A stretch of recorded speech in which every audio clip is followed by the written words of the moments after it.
Welcome to Suthichai Live English Podcast.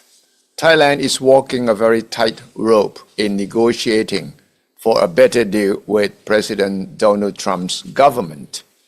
We were slapped with 36% tariff rate when President Trump announced it on April 2nd, Liberation Day for America. And then for 90 days, it's 10%. The negotiations are approaching a new deadline, August 1st. Now, Thailand had earlier submitted a proposal which was deemed insufficient, leading to high tariff, and there is a need for Thailand to present a more compelling offers before the August 1st deadline. We now see some serious challenges ahead for the Thai government. The negotiations are taking place under quite unfavorable political situation, internal political instability, and the need to balance trade relations with the USA against opportunities with other economic blocs like BRICS, and of course China. Now, this dangerous tightrope walking will test whether the Thai government is capable of overcoming one of the most serious dangers that could really crush the Thai economy.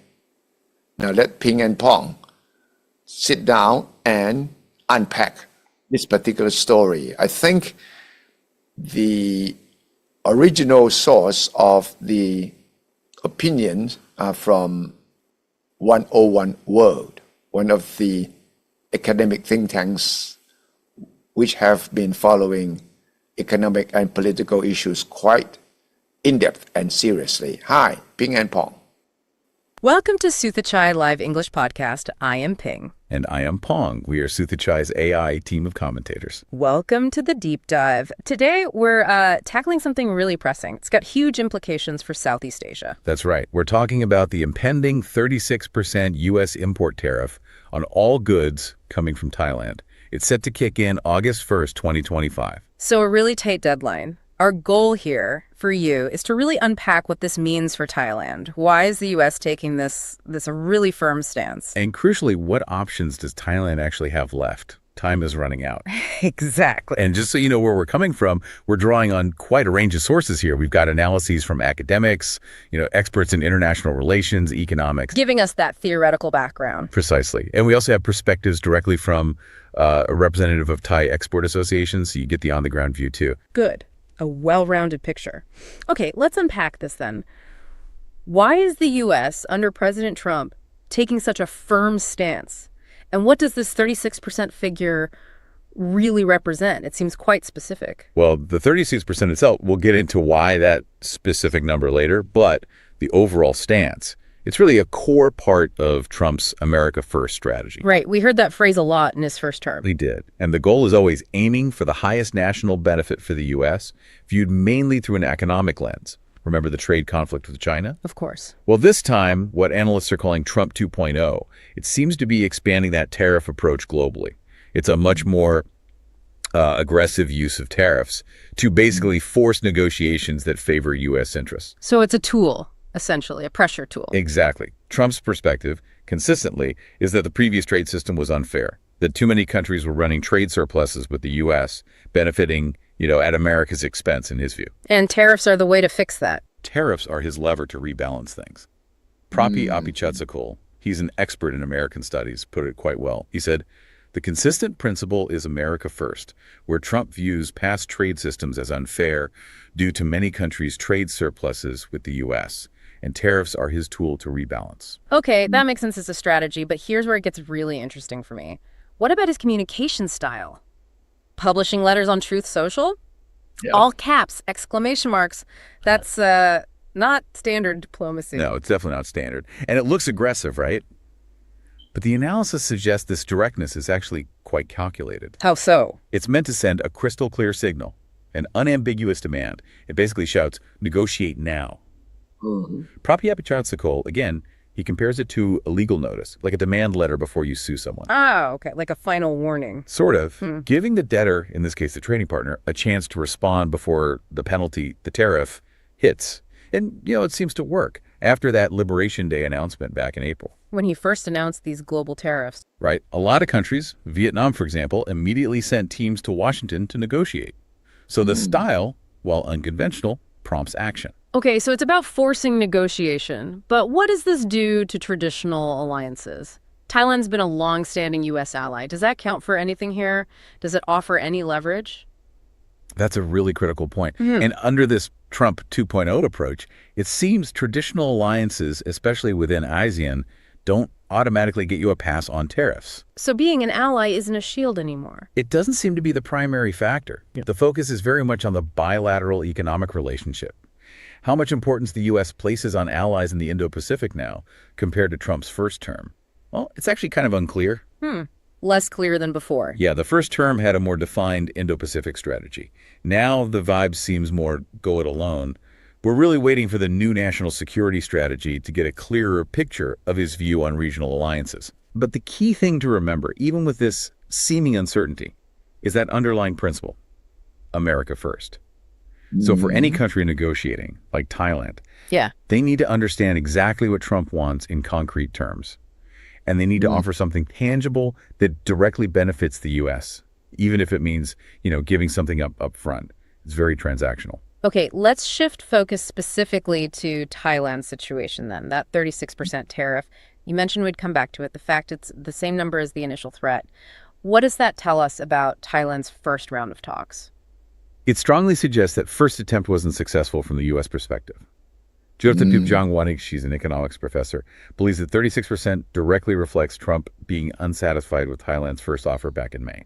So it's a signal of dissatisfaction. What was in that first offer? It was pretty broad, actually. Things like partnering on processing and digital tech, reducing trade barriers, promising to buy more U.S. stuff, energy, agricultural goods, even planes. They also offered to open up Thai agricultural markets more, reducing tariffs, the MFN ones, by about 14% on thousands of items. Plus, commitments on strict origin rules and promoting U.S. investment. Sounds like quite a bit. Why would Trump reject that? Well, the analysis, particularly from Jyotipip Jangwanik, points to that 15% tariff cut. It was likely seen as just not enough. Not enough compared to what? Compared especially to Vietnam. Reports suggest Vietnam offered 0% tariffs on basically everything. That's a much bigger concession. Wow, 0%. Okay, so Thailand had to counter. Exactly. They submitted a second offer very recently, July 6th, just before this latest announcement. And this one seems much more aggressive. How so? It aims to slash the trade surplus with the U.S. by 70% within 5 years. 70%. And it includes 0% tariffs on many items, focusing on agricultural goods.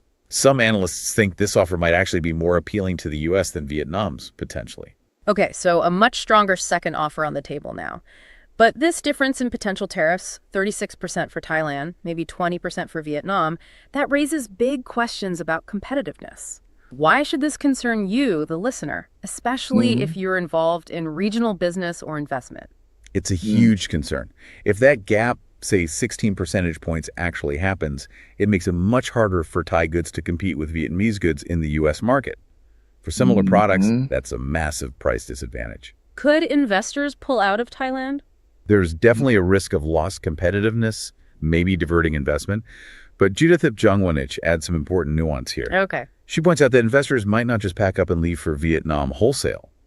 Firstly, Vietnam is also under pressure from the U.S. to cut its own trade deficit, so they face risks too. Right, they're not totally in the clear. And secondly, trying to cheat the system by transshipping goods through Vietnam to avoid tariffs. That faces a huge 40% tariff if caught, unless you meet really strict origin rules. The standard Vietnam rate is 20%. So it's not easy to game the system. Not easily, no. So a small tariff difference, maybe 5-8%, Thailand might manage that. But 16%, that would be really tough. Very challenging. And what does this all mean? Thailand faces this incredibly tight deadline, August 1st. And you mentioned internal politics earlier. What are the key challenges now, especially with that political stability factor? Yeah, the internal situation is a major hurdle. Political instability, an unstable government. Investors hate that kind of uncertainty. It makes long-term planning almost impossible. And it probably weakens their negotiating position. Absolutely.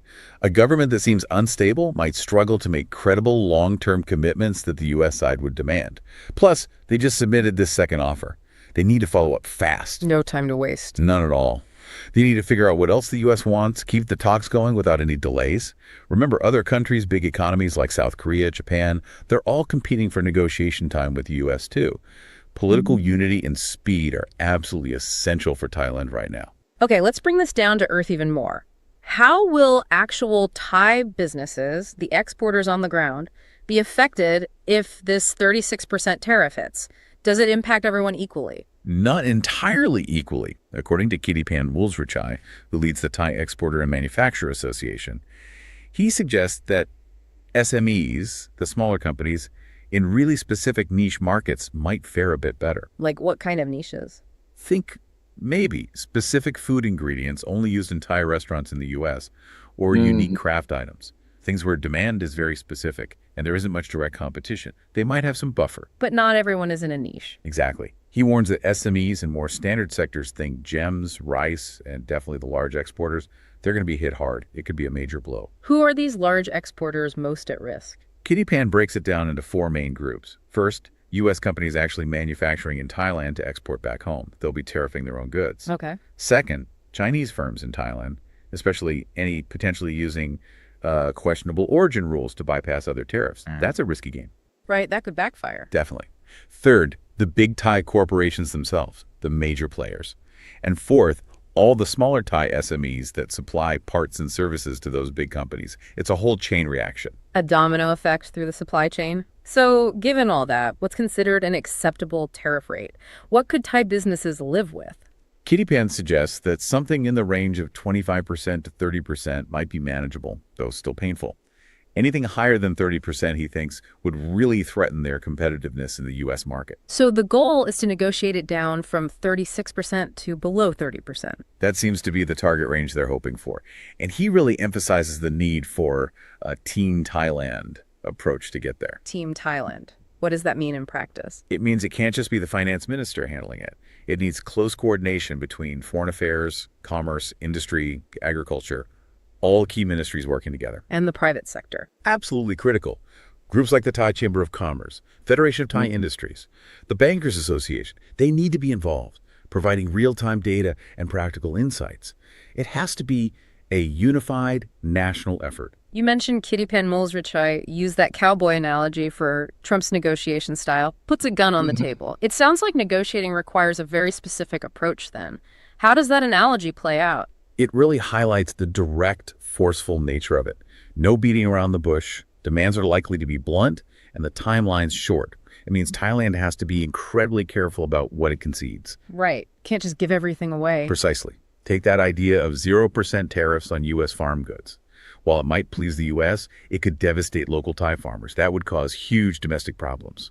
So they have to weigh every concession very, very carefully against the potential internal impact.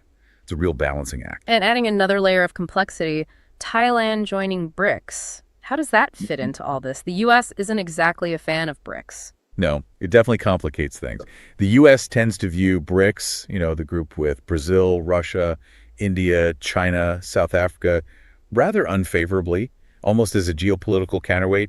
There's even been talk of extra tariffs, maybe 10% just for joining. So joining BRICS could make the tariff situation worse. It's a risk. But from Thailand's perspective, the argument is diversification.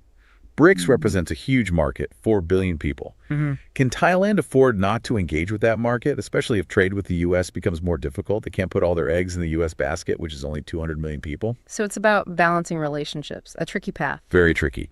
And beyond the U.S. negotiations, there are crucial things Thailand needs to do internally, too. Like what?